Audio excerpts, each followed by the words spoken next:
You guys are super excited. We have Michael Glassford here with us from Legal Inc. Estate Planning. And I've actually used Michael for my own stuff to help me set up some businesses. So he was nice enough to come in here and tell us the things that we need to know that we don't, is pretty much how it goes. So I want you first to kind of do just an introduction, where you grew up, how you got into law, and this specific field would kind of be a good start. That's a long story. I know. So we'll just, Trevor, can I nap? Take a nap. Just close your eyes. I'll talk in slow, pear-shaped tones. That would make for a really good podcast. Yeah. Slow, very relaxing. Get my NPR voice on. So I haven't grown up yet, but I was young in Southern California, and I always wanted to be a writer. Okay. And I knew that doesn't pay the bills. You have to have the backup plan. I continued in this silly writing vein into school, into college, and I was an English major, and I knew that this was a dead end, education for me. Oh, I loved it, right? Yeah.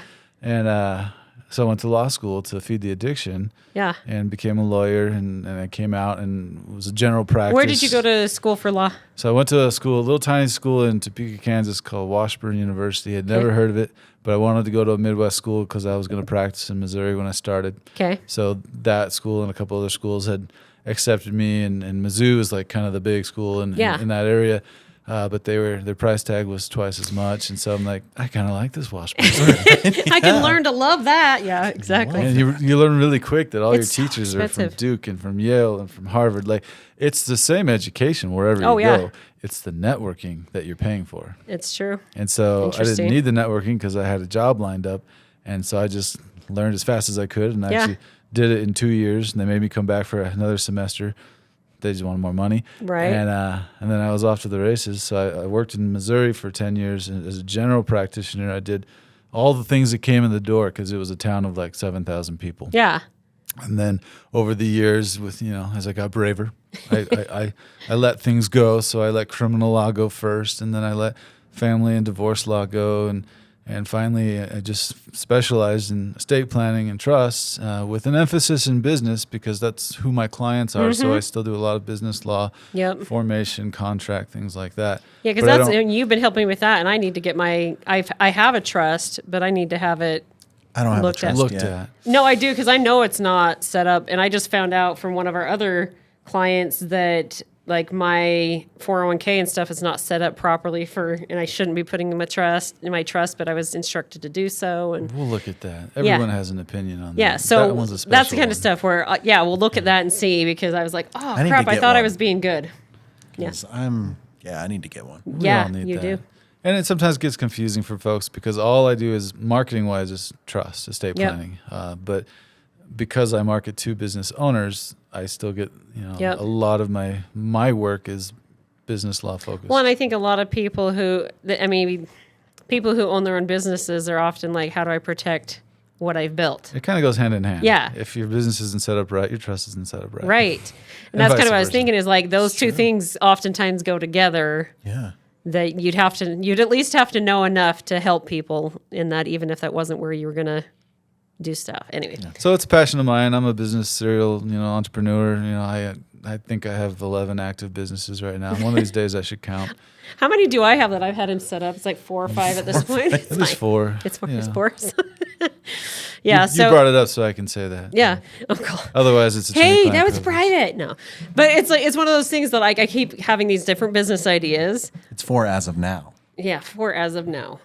4 and counting. Yeah. There we go. Let's just say that. Yeah. Yeah, we were joking because we just started one for like the Maine Coon cats that we had, and we were going to name it with like 50 different words. Like what was it? Like catnip and cauldrons, cattery, consortium of concoction. I don't know. Long list. Anyway, It's fun this is how lawyers have fun and things like that. We not all lawyers have that kind of fun. They're mainly less fun.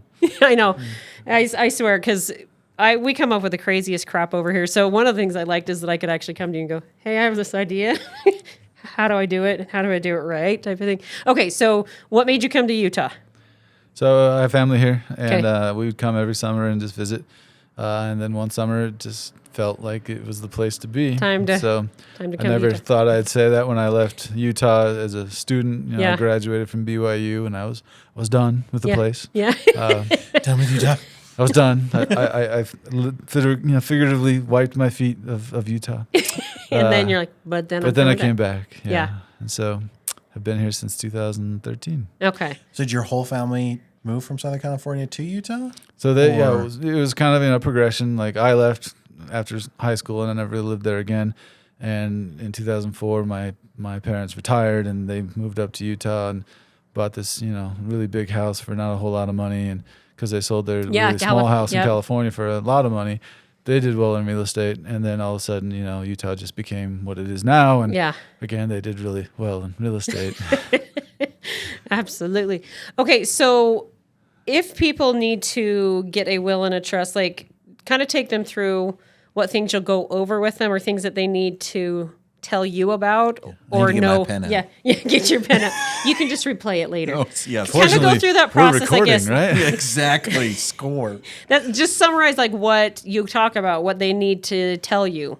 So a lot of the beginning process of the conversation is just that. It's a conversation because there's a lot of false narrative out there. There's a lot of misinformation, thanks to social medias. I won't name them, but people go on and say, what about this? And you get like 27 wrong answers, but which is okay.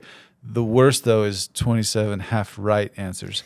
And that's what they're mostly getting. And so they get this, this mixed bag of information. And so really the first three things that I need to nail down is what a will is, what it does. Okay. So we'll talk about that with the client.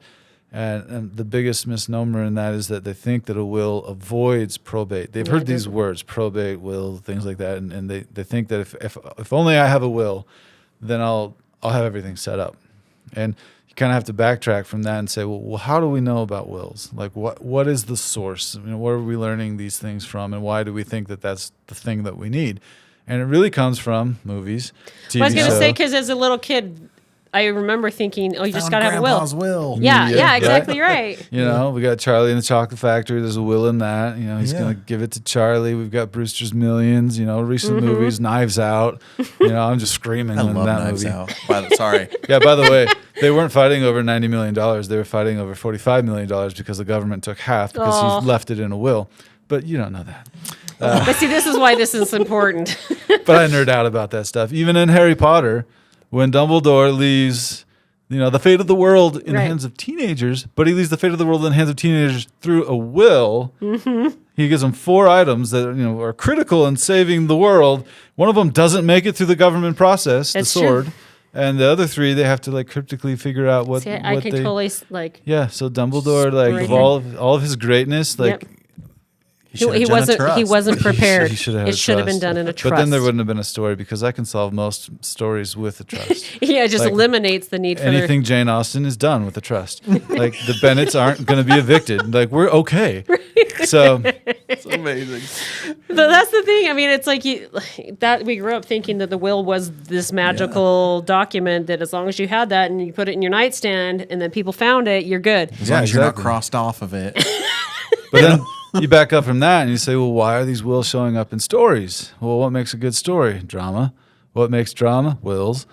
And so this is why they're there. You still have to go to court to figure out. Now, I have heard, so correct me if I'm wrong, if they have a will, you're still going to have to go to court, and the court decides if the items in the will get distributed the way the will says. Is that correct? So it's a process, yeah. So a will doesn't avoid probate. Probate is the name for that specific kind of court, but it directs probate. It tells the judge what to do with the things once all of the other processes have taken place. Okay. So if you think of probate as like a giant filter, like we're going to drop in everything that we own, and it's going to come out on the other side diminished, or some of it's going to be gone because we had to sell it along the way. Mm-hmm.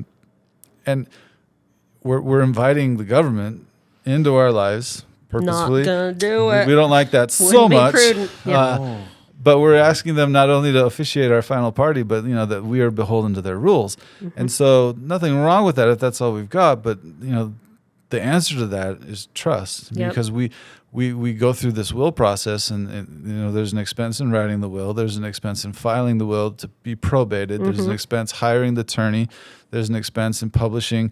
You're literally like making an announcement to the world saying, hey, If anybody has a claim on this. yeah, Oh but my then gosh. the claims that come in, we have to go through each one and make sure that they're legitimate, Right. and then figure out a way to settle those claims. And so See, we've run into probate on our end of things in mortgages just because somebody didn't have their house in a trust or they died during the process. And we had to wait for the probate part to do its thing. And that's not a short process. And most of the time, the house is the biggest asset in the estate. Estate just means the things that were in your name when you passed away. Yep. So it's not a big house with white pillars in the South. It can be. It's just, it can be, but it's more than that. It's just Right. anything that's in your name. That you that's own, your yeah. estate. Yep. And so the house is the biggest asset. And if it sits empty for any amount of time, a smart realtor is going to come in and say, well, we're not going to pay full value for that. It was Yep. empty. Yep. And so now we've lost a percentage of the biggest asset of the estate, and that's a big hit right there. Yep. So there's a lot of time, there's a lot of money, there's a lot of emotion that goes into this thing called Absolutely. probate, which is completely avoidable I was going to say, yeah, you could avoid that by having a trust. with trust and proper planning and strategic planning. And so we hit trust, and then we had another set of narratives that people have in their mind, and there's a bunch, but I narrow it down to 3. One is that trust is for rich people, and right. I'm not rich. Yeah. Well, Trust because you are- hear trust fund baby. Yeah, all that you hear stuff. all that language, and I'd like to legally be one. blonde, and all that stuff. Then you think, well, trust it for people with a bunch of stuff, and I just have a house, a car, and a bank account, and a couple investments. So I don't have a whole lot. Yeah. And then the final one is that the trusts are super expensive, and those darn attorneys. Well, I can't speak for that because we're the worst. But those are kind of the 3 things, right? And Yeah. so I have to walk through each one of those. And for the first one, I tell a really stupid story. And I'm like, well, you were listening to the radio station, you were calling number 9, and you won an all-inclusive trip to Vegas, including the car. And you're so excited that you run to Las Vegas and buy the car on the strip. And people are looking at me like that line from Happy Gilmore, like, we are all dumber for listening to that. Or having Like, listened to you. Yeah. may God have mercy on your soul. Right? It's a stupid story. Right. The only person that might do it is Mr. Bean, if you know who he is. Yeah, I I do. love Mr. Bean. I'm You could see him doing I'm that, older. right? I'm older than I look. But the rest of us, not so much. But that's how we approach Older estate than I planning. act. Is that more appropriate? We think that we need to arrive in Richtown before we buy the vehicle that was designed to help us get there. And so it's a mindset shift. We say, I don't get to trust when I become whatever rich means to you, Yeah. and that's subjective. But I get the vehicle now, and I start using it towards. And there's just so many benefits to having it in place. Organization, focus. Where your mind is, then there's your action, and so you start manifesting Yep. wealth when you've already created the vessel to hold it. In which way to do it? So that's 'Cause like step 1. I was telling you the other day, like with these companies that we're setting up and different things we have going, like I want to create generational wealth, put it in a trust and let it continue to grow and that sort of thing. And so it does change your mindset. My husband and I did ours early on, and I was sitting here thinking, like, why did I do it? Because I think maybe we did it when we had our first kid, because we were like, okay, we probably should do that because what if something happens to us? We don't just want certain people getting our child and raising them however the heck they want, right? And things of that nature. I think that's kind of where ours started. That was the motivating factor for us. But then in the trust, you're talking about any assets that I have. When does he get this money? And who controls it? So that's kind of an interesting about the trust. You can decide who does what, when, how. And the trust is going to evolve. It's going to evolve with your family and your financial situation. Yep. And so you did right by having that trust, several years ago. And, Yep. and your situation is different now. Yep. So it's time to review and update. Absolutely. And that date matters because trust mature, and there's some laws in place that your trust needs to be at least 5 years older to survive some things that are out there.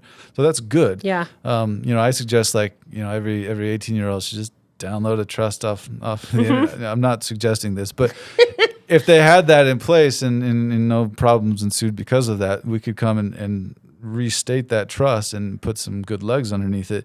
So it's not necessarily a bad thing to just start somewhere. Right. Well, why would you want, like, why would an 18-year-old or somebody early on want to do it? You were talking about, I guess kind of if it's older, then you have more teeth into something or what? There's that. It's just, again, it's a focus. You know, what 18-year-old besides, I don't know, like Well, it's kind of like the starting kid a from- 401k the minute you can. Or what's the kid on Family Ties? The Michael Fox. Jay Fox? I But don't what's his remember. name? Is it Michael Keaton? Is that the name? No, I think that's the Keaton family. Alex Keaton. Yeah. Yeah, like if you're him, you're focused on building wealth. But the rest of us at 18, we're like Yeah. cars, and, Chicks. stuff.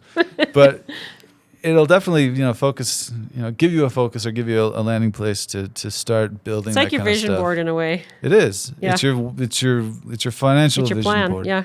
And so I I like that. I like that analysis or the metaphor. I don't know what's the word. I'm like Analogy. analogy. analogy. Now we're gonna have to go into an English thing because now I can't remember. There you go. Anyway, But yeah, it's I like like a spare that. room. Like have you with ever the had a writer. spare room? I know we do have. Yeah. Was That- was it analogy? Yeah. uh-huh. Yeah. Thanks. Have you ever had a spare room that stayed empty? Mm-hmm. No, you fill it up with stuff, Fill it up with- or you fill it up with guests. Right. So your trust, again, with the different analogies, is like a spare room financially, and you start doing things to fill it up and to Yep. keep things safe, preserved, protected, I like and it. you grow with it. But when your kid's 2, you don't know if he's going to be fiscally responsible Right. when he's 18. So that's going to change a little bit. That's an interesting thing you bring that up because my parents just told me that they were taking some of theirs and they changed their trust to skip some money for us, which is fine, and giving it to the grandkids. And I told my parents, I'm like, I'm not actually comfortable with you giving my kids X amount right now in their lives. Like, I don't like that because they're not old enough to know where they should be putting that and not go, Exactly. And blow it. That brings us into that second phase, trust is for people with a bunch of stuff. It's actually, yes, but Yeah. but more so than that, trusts are about creating systems and control Yep. and maintaining control. Because with that control, instead of your parents giving money to your kids at a young age, that trust can say, this is set aside for the child. Yeah. At And they 18, can get it we'll at this give age we'll or give for a school. percentage for school. At 20, we'll give a percentage for if you're doing some kind of mission or something like that.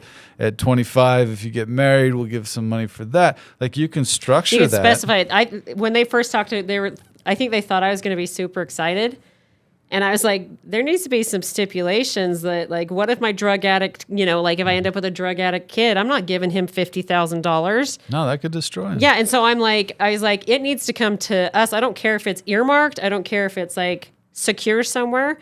But no kid under 18 needs $50,000 that doesn't have some oversight. And no kid under 18 can have $50,000 because if you give money to a minor, then the government comes in with a conservatorship, and now the government has oversight until the child turns 18, and there's an accounting, and there's court, and there's all. We're back. We're right back in. Because I told my parents, I said, I I want you to go back to whoever your person is, and you need to put something in there that we get to help them. Like it comes to us to help them or something. That it can't just skip us. So that's the main value for besides the probate avoidance. We can control some of this stuff. And I just at lunch I just talked to someone about I have everything's in a beneficiary deed and my child's on the house, and so everything's like good, better, best. Yeah. Like that's good, okay. But there's a better and best. Yeah, I was gonna And say that's there's not some how- issues with those things. Like if you put your child on Step the up house. basis. Now you've crossed streams, Ghostbusters talk, and there's liability. Like any liability that your child creates, that house is an asset on their balance sheet too. Well, yeah, because if the parent bought the house for $200,000 and you give the kid a house that's worth $1 million, the kid now owes taxes because it's a step up in basis. Well, there's all of that, Yeah. but like if they're out, and about, put 'em and, on title, and put they it in the get trust. sued and they owe money, that asset could be ordered to be paid. But if for it's in that the debt. trust, then they can't get to it. Well, it depends on how it's in the trust. Sure. It's not all black. If you have and a good white. attorney. Yeah. So there's that. There's asset protection and there's probate avoidance and kind of different things. But for the first part of it, we want to make sure that we're not crossing liabilities. So that's Yep. not good. And then second, the beneficiary, act, naming someone as a beneficiary we can do that with title on death with cars and pay on death with bank accounts and with 401ks and all that stuff. We can do that. But 9 times out of 10, it's great. But what if the beneficiary that you named died in the same accident as you did? So now there's a bunch of money to a dead person, Yep. we have to probate it. So Yeah. it's not You need a foolproof. contingent, yeah. Or even worse, if that person is, in that accident and you don't update things, and sending that money to them would ruin their Social Security disability income, because now they have a bunch of money and they Well, can't and have that could also impact somebody with Medicaid. all of those things. And so the trust just is a vehicle that gives you a moment to take a beat before you send anything out, before you ruin anyone's lives, and say, okay, we've got this money. This is what it's designated for. Yeah, this go is who talk it's to your designated planners and make for. sure you're not going to get, And what does the trust give us? What does it give us authority to do? Hopefully it's giving us authority to take that second, in that moment, and say, okay, what's best for this beneficiary? Yep. And we can do that with trust. We can't do Yep. that with the single shot beneficiary kind of See, stuff. that's what I liked with in my parents' situation. They were trying to be really nice to the grandkids, but I was like, as a parent, I don't want my kid getting their hands on $50,000 when he's 14 or whatever. Because my parents are 83. My youngest is 8.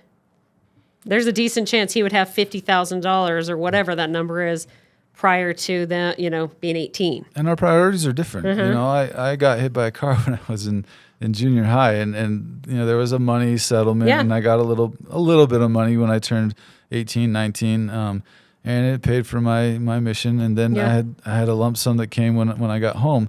And the most important thing to me at that time, not because it was fun, but because I was in law school and I needed to do things, was a vehicle. Right. So I put that money into a vehicle rather than investing it and making it grow, several vehicles. Because my perspective wasn't there at that time. So it's not necessarily I'm going to go buy bad things. It's just I don't have the worldview yet. Yeah, and you don't know what it's like. Well, I mean, we've talked about that where it's like you don't know what you don't know so many times with financial decisions, and they don't take us through those things in school to tell you, hey, guess what? Like, this would be a better place for your money. And there's, for a lot of kids, they don't have an adult that actually knows those things. Yeah. So I went through a very good high school education in Southern California. I went to BYU and did that education. I went through, the law school education. So I have a Juris Doctorate. I'm a doctor. He's a freaking rock star. And I never had a financial class. Yep. Right? It's interesting. So my dad's a retired physician, and they actually made the doctors go through a business class. So at his school. So because what they were finding is a lot of doctors didn't know how to run a business, and the financial part. They had a class like that at law school, how to run a law office, but it's 25 years later, that was woefully still inadequate to prepare someone to run a business. Yep. Yeah, we all know that running businesses, it's not anywhere near as easy as people think it is. So for those listening that are in my boat, just talk to him, because this is all like, and it's like, oh my gosh, I'm so underprepared. So but I'll present it with all analogies that you understand, and we'll talk Harry Potter all day long. Ghostbusters, yeah. He's more Lord of the the Star Rings. Wars guy. We'll do Star Wars. Star Wars is a great analogy, It's a lot like Harry Potter. I teach trust according to Princess Bride, according to Seinfeld, according to I did it once with Ron Swanson, but it was a little edgy, little pejorative, but I like it. I took on the character of Ron Swanson. Yeah, you just and taught trust law according to that. Like, he even says in the show, like, to the person that finds my gold. Dude, I love that where he's at. I don't know what he was. Parks and Rec, but like he's at somewhere and he's like, "Do you have a permit for that?" And he's like, "Yep." And it says, "I do what I want." On the Yep. Anyway, that's like my favorite thing. I try to meet my people where they're when at. you said things in ways that I was like, nobody's ever said it that way, and it does make really you kind of go get a trust. Okay, so people like Trevor who need a trust, and me who needs to redo a trust. Let's start with the needs to do one. Generally, if it's, I guess, give us a range of what somebody might expect to pay for a solid trust. So that's all over the place. So again, the first conversation is what we've been talking about. I've created what's called my estate plan guide. I send that out to my clients. They fill it out. It's relatively easy. It can be a little daunting to some because it has the feel of a financial statement. Yeah. But I don't need everything as detailed as what a bank would want for a loan. Mm-hmm. But we need an inventory. We need to know what we're talking about, what we're dealing with, and information on the family and you and who your people are, because who's going to be on the team, who's going to serve in these capacities when you can't, and that kind of starts the conversation for them. They get introduced to the terms and the things that we're going to talk about. Yeah. Then we get together and we have a conversation, because if you walk into a car dealership and say, I want car, and the dealer's like, you want car? Like, what do you want to use it? Right? What do you want to use it for? Like, well, I want to drive. Okay, where? Like, how many people are you driving? Are you off-roading? You have to know. You have to know more details. Like, so, like, to say I want trust, like, oh, yeah, because I know you can get a fairly cheap trust all the way up to thousands and thousands. You can go online and download. You can talk to an attorney. I'm kind of a hybrid. In my situation, in the system that I've created, I can provide the more expensive trust for a whole lot less, because I've created systems and processes that take time out of it for me, which gives a savings to the client. So I've created this kind of hybrid system. Yeah, because you have like an intake form, like even for just my LLCs, that you have me fill out whenever I want to do something, and I don't always fill them out. Which keeps it, less expensive. Yeah, because it's not a lesser trust or LLC, but you don't have to pay as much because it's not taking as much time from the attorney. You can look at what it needs to be, and when I spell my own LLC wrong, you can say, "Did you mean to do that?" And we check, because we're in Utah, and creative spelling is a thing. Yeah, he was like, "Did you mean to spell it this way?" I was like, "No, but it was 3 in the morning." The Q is silent. Lots of extra Y's and Q's and things. It's okay. But I was laughing. I was like, "I'm glad you asked me. You haven't like submitted that, right?" But it was like 3. I was literally at 3 in the morning or 2 in the morning when I was like filling out this form because my printer hadn't been hooked up for days. Yep. Oh, I found the other printer. There you go. Sweet. So, that's where we start. And then we have that conversation, and we start figuring out, oh, you want to drive a family. Oh, you want to do this. You have this many people. And then we start narrowing it down to what you need, because I provide this in more of an a la carte kind of thing, because some people don't need this service or that service. I provide it, but if you don't need me to create the deed to transfer your house into the trust because you have a hookup with the title company, use them. I have this horrible business model that says if you don't have to pay me, don't. It's appreciated. It is appreciated. But for what you do need, pay me, because there's this whole deal about downloaded documents. Like, we live in the information age, and there's just so much information. And the danger isn't that you're downloading a bad document. The danger is you don't understand what the document you downloaded does. Yep. That's the issue. I feel like I'm more scared to make decisions now with how much information and, incorrect information is out there, because I don't know. Yeah, just kind of like what you're saying. I don't know if this is an accurate document that covers all the things that I would need. So one of the things that people come at me first is like, well, you just use boilerplate documents, right? And I'm like, what does that even mean? I use templates that I've curated and made specifically to your situation. Right. And I understand what they do. You're not buying a document from me. You're buying my expertise and understanding the document that I just wrote for you. Right. That's the law service. Right. If you want a document, you can go online and download it. Well, that's the thing. When you're talking trust and where you want money to end up and where you want your kids to end up if you die, it's pretty important that that's done correctly. Yeah. See, then that's a whole other subject, because the trust is the purse. It's the financial side of things. It speaks nothing to what happens to the kids. We throw that guardianship, language around, and we throw that in the trust, or we throw that in the will, but that's only scratching the tip of the iceberg. Yeah. Because we want to make sure, when it comes to children, and it's something called child protection planning. It's a whole standalone plan from the trust, because some people don't have that in situations, some people do, but we want to make sure that the kids never fall into the wrong hands or into the hands of the state. So we close all time lapses to any opportunity for those kind of things to happen. And people are like, oh, it's not going to happen. They're going to end up with my mom. I'm like, well, let's run that through. Yeah. So in one scenario, in both scenarios, they'll probably end up with your mom. But in one scenario, you have the paperwork in place that makes it very clear that they're supposed to be with your mom. Right. And the government never gets involved but for the hearing to appoint her as the guardian. That's scenario A. You were ready for that. Scenario B is that the government does become involved. Say you're in the car accident, and the police come to the home to do a child check because they know that there's kids at home. The babysitter's like, well, call them. And they're like, well, they were in the accident. And so, we'll call grandma. So grandma comes over, and Children's Services is there, and they send the kids home with grandma, but they open a case. So now the government's involved. There's a case opened. We do family support team meetings. We do monthly court meetings. We have yearly accountings. Until the children turn 18, it's a whole different... It should never have been They're still with grandma, but it's a whole different life now for grandma. We've saddled her with this continuing litigation, essentially. Oh my gosh. And oversight that doesn't need to be there. We didn't plan it. And then when we get to that court hearing, on paper, judges like to read paper dossiers, right? They like to know what's going on before they come into the court. So this is a Harry Potter analogy. The Dursleys on paper, they look great. Right. Married couple, home, car, job, security, kid. Judge is going to pick the Dursleys all day long, and we're screaming, from heaven saying, no, not the Dursleys. Not the Dursleys. And then the other choice, Sirius Black is a single. He's a scofflaw. He's got some trouble with the law. He's a motorcycle rider. He's got an earring, right? The judge is never going to pick that guy, but he's the right guy for Harry. Right. But unless we have prepared a system for the judge to know that, pretty smart. They're never going to pick him. See, because he speaks my language. I speak HP, right?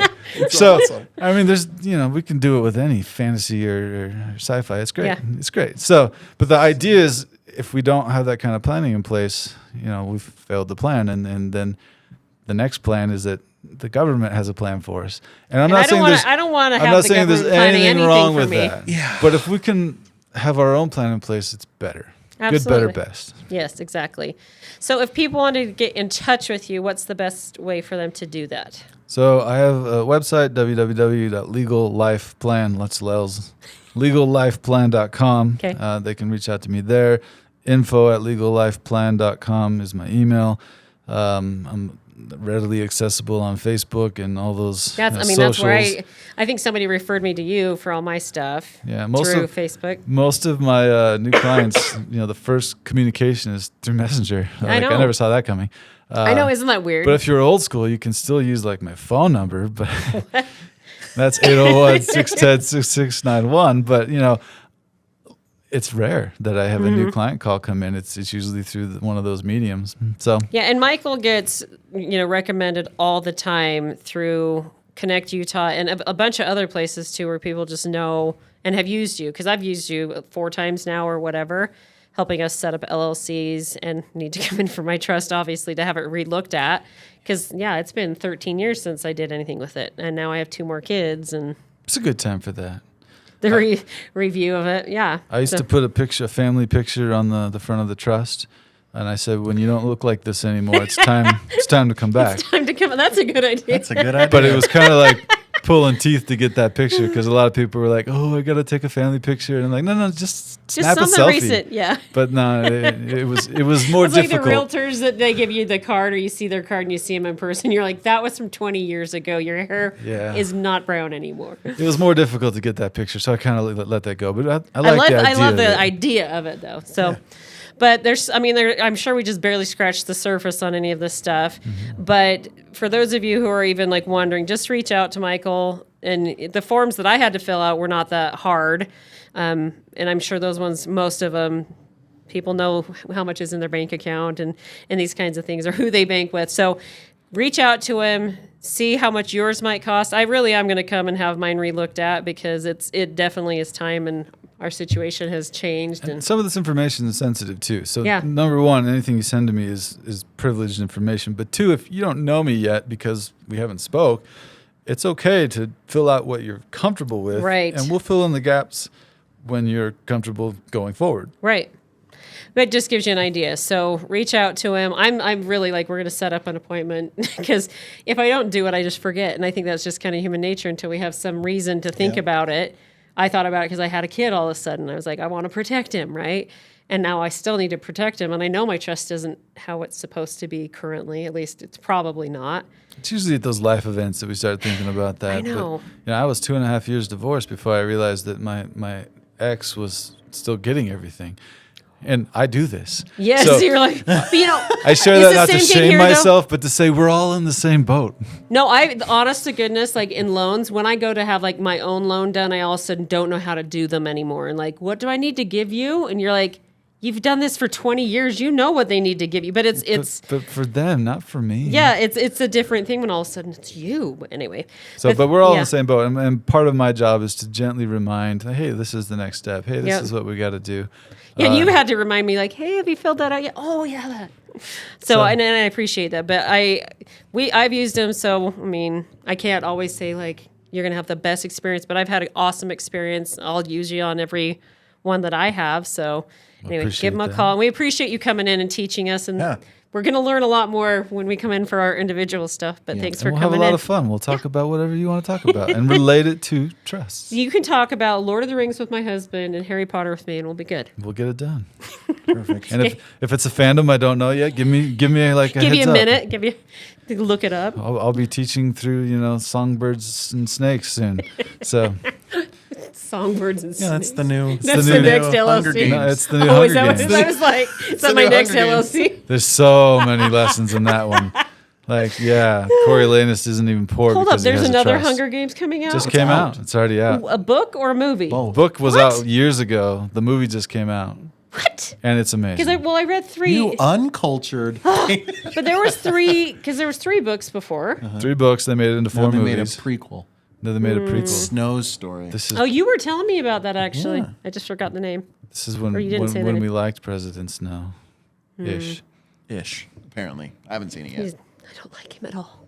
Anyway, we derailed, but thank you for coming in. Anyway, it was great talking to you. Thanks so much. Thank you too.